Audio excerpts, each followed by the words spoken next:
Marcus was one of those people who always managed to keep everything on track and meticulously planned every hour of his day.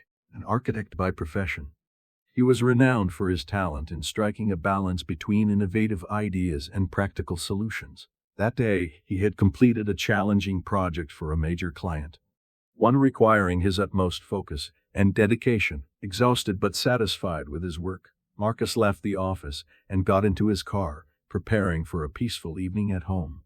The drive home was always a moment of relaxation for him. Marcus loved driving, especially when the evening city gradually quieted down.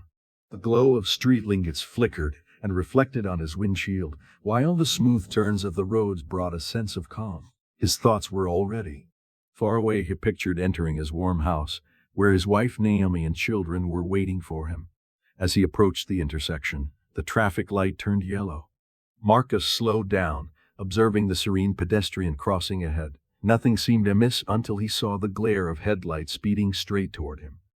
A vehicle, ignoring the red light, crashed into Marcus' car at a speed that felt unreal. The sound of the collision was so loud it seemed as if the world had come to a halt. The impact caused Marcus' car to spin and overturn, his body jolting with every thrust as the seatbelt held him back from suffering more serious injury.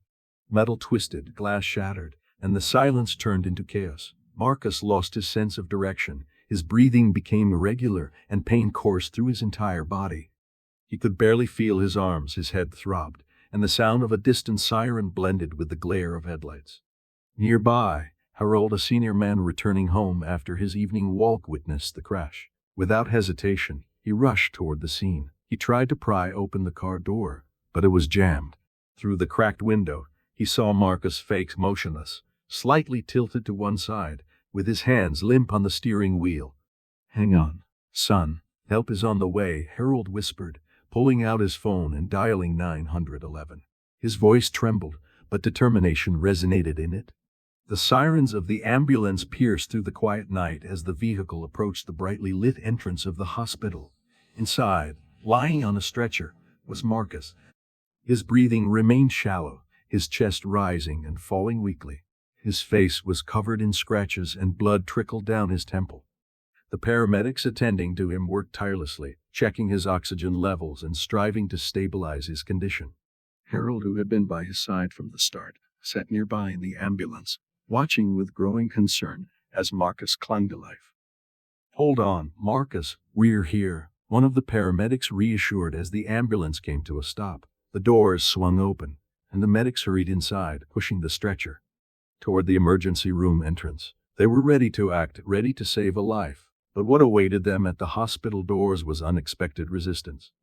Dr. Reynolds, the attending physician, stood at the reception desk, observing the approaching paramedics with indifference. Instead of acting swiftly, he simply raised an eyebrow and gestured toward a nearby nurse. His apathy was startling. "We're full. He'll need to be transferred to another hospital," Reynolds stated dryly, not even bothering to approach Marcus to assess his condition. "He's critical, doctor," one of the paramedics exclaimed, barely concealing his frustration.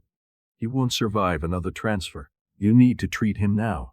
Reynolds sighed, visibly irritated by the paramedic's insistence. He clasped his hands behind his back as though asserting his authority, and said, "We're over capacity. We have rules, and I follow them. Take him to another facility." Harold, silently listening to the entire exchange, felt a surge of anger rising within him. How could they abandon someone in such a state, someone whose life was hanging by a thread? He stepped closer to the stretcher where Marcus lay and turned to Reynolds. "Listen, this man was just in a horrible accident. Do you see the bleeding? Do you understand that refusing treatment could kill him?" Harold said, his voice brimming with emotion. Reynolds did not respond. He simply turned back to his desk, leaving the paramedics and Harold in stunned silence. The paramedics persisted. "We know you have empty rooms," one of them argued. "Don't tell us there's no space. Your duty is to save lives." The tension in the room grew thicker. Her eyes briefly met Harold's, and she whispered faintly, "I'm sorry." Harold didn't know how to react. Her eyes briefly met Harold's, and she whispered faintly, "I'm sorry." Harold didn't know how to react. He turned back to Marcus, who barely managed to open his eyes, and made a promise. "I won't let this go. Stay strong, I'll find a way." The scene wasn't just terrifying. It raised profound questions about the very ethics of medicine. How could someone in such a critical state be left untreated?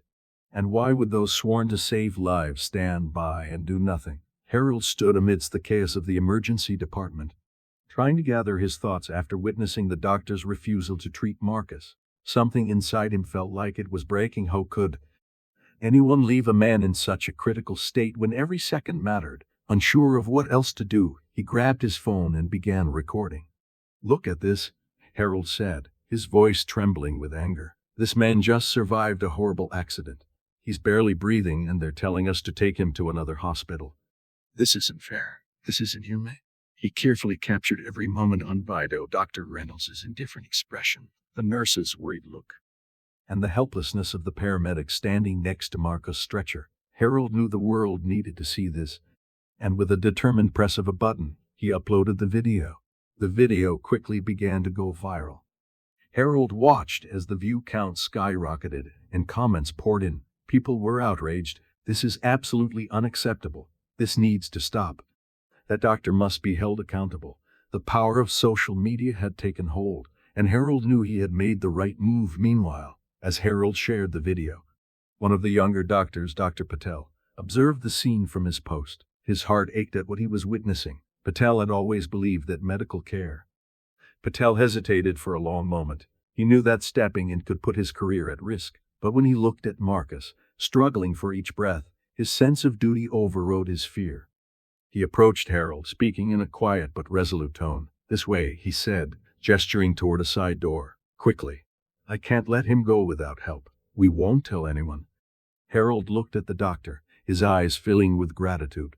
"Thank you," he whispered, and together they sprang into action.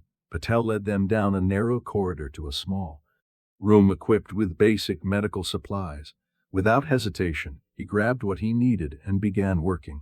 His movements were confident but urgent. He knew that any delay could worsen Marcus' condition. "I'll provide initial care, but we'll need to find a way to transfer him to a different unit under another doctor's supervision. This is all I can do for now, but I'm not leaving him," Patel said as he worked steadily to stabilize Marcus.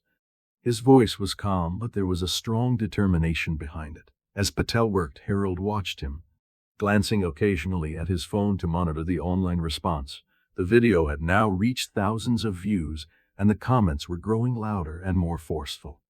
Some people wrote that they were heading to the hospital to demand answers, while others shared the video on the pages of influential figures, highlighting the urgent need for reforms in the medical system. In the background, faint voices could be heard. Hospital staff were beginning to discuss the situation. The nurse, who earlier had appeared deeply troubled, quietly confided to a colleague, "This isn't right. He should have been admitted from the start. That doctor." She trailed off, but her words left no doubt about her feelings.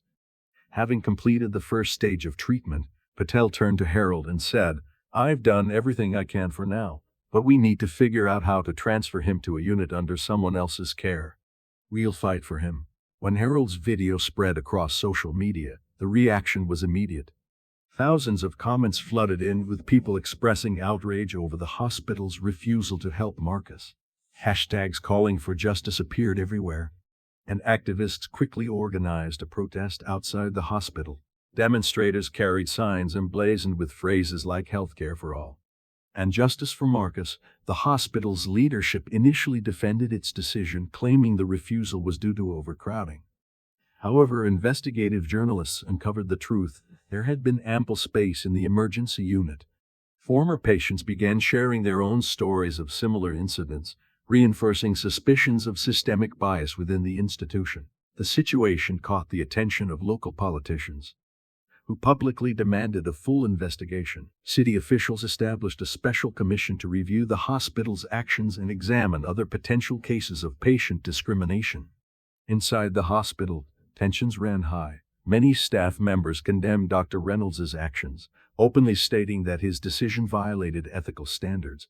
Younger doctors pushed for mandatory training in medical ethics, while nurses began openly discussing the need for institutional reforms. Meanwhile, Marcus' condition stabilized. When he regained consciousness, his wife Naomi was by his side. "You're here with us. We're fighting for you," and the world has heard our story," she said. Her words became a beacon of hope, signaling that their fight was far from over. Dr. Reynolds was temporarily suspended, but it was clear that this was just the beginning of broader changes that were now inevitable. After the widespread exposure of Marca's story, the hospital officially dismissed Dr. Reynolds. His medical license was temporarily suspended, and the institution announced a reform of its policies aimed at ensuring equal access to healthcare services. The hospital introduced mandatory training sessions for all staff, focusing on ethics and preventing discrimination. New ethics oversight committee was also established to monitor adherence to these updated rules and to address patient complaints effectively. As Marcus gradually recovered, he resolved not to let his experience fade into just a personal memory. His speech at a public event became a rallying cry for change. Healthcare is not a privilege, it's a right. Thanks to our efforts, we forced the system to change, but our fight isn't over. His words inspired many others to come forward with their own stories of discrimination in healthcare.